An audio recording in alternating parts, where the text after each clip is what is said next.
Hi hello my dear families. நான் வந்து இன்றைக்கி நண்டு கிரேவி தான் செய்ய போகிறேன். வாங்க எப்படி செய்கிறதுன்னு பார்க்கலாம். ஒரு கடாயில் கொஞ்சமாக எண்ணெய் ஊற்றிக்கோங்க. பட்டை லவங்கம் சேர்த்துக்கோங்க. வெங்காயம் சேர்த்துக்கோங்க. வெங்காயம் சேர்த்து நல்லா வதக்குங்க. உங்களுக்கு கிரேவி எவ்வளோ வேணுமோ அந்தளவுக்கு வெங்காயம் தக்காளி சேர்த்துக்கோங்க. கிரேவி கம்மியாக போதும் அப்படின்னா ஒரு வெங்காயம் ஒரு தக்காளி அந்த மாதிரி சேர்த்துக்கோங்க. பச்சை மிளகா நான் வந்து 3 பச்சை மிளகா கட் பண்ண பச்சை மிளகா வந்து சேர்த்துக்கிறேன். நல்லா மிக்ஸ் பண்ணி விடுங்க. நல்லா வதங்கட்டும். நான் வந்து 2 அரிஞ்சு வச்ச தக்காளி வந்து சேர்த்துக்கிட்டேன். போட்டு நல்லா மிக்ஸ் பண்ணி விடுங்க. தக்காளி நல்லா வதங்கினதுக்கப்புறமா உப்பு, பெப்பர், மஞ்சத்தூள் சேர்த்துக்கோங்க.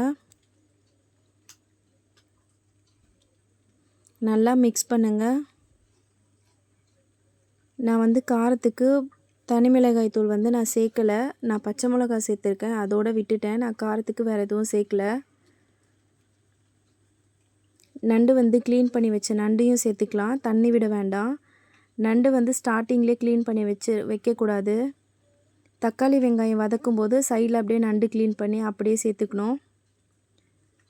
நல்லா மிக்ஸ் பண்ணி விடுங்க. மசாலா எல்லாத்துலேயும் நல்லா மிக்ஸ் ஆகிற மாதிரி நல்லா மிக்ஸ் பண்ணுங்கள்.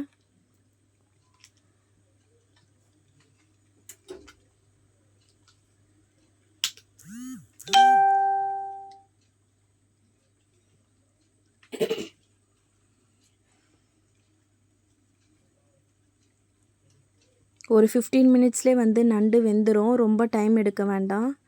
15 மினிட்ஸ் போதும் அதுக்கு. லாஸ்ட்டாக தேங்காய் மட்டும் ஆட் பண்ணி மிக்ஸ் பண்ணிக்கோங்க. அவ்வளோதான். இந்த மாதிரி ட்ரை பண்ணி பாருங்கள். Thank you friends.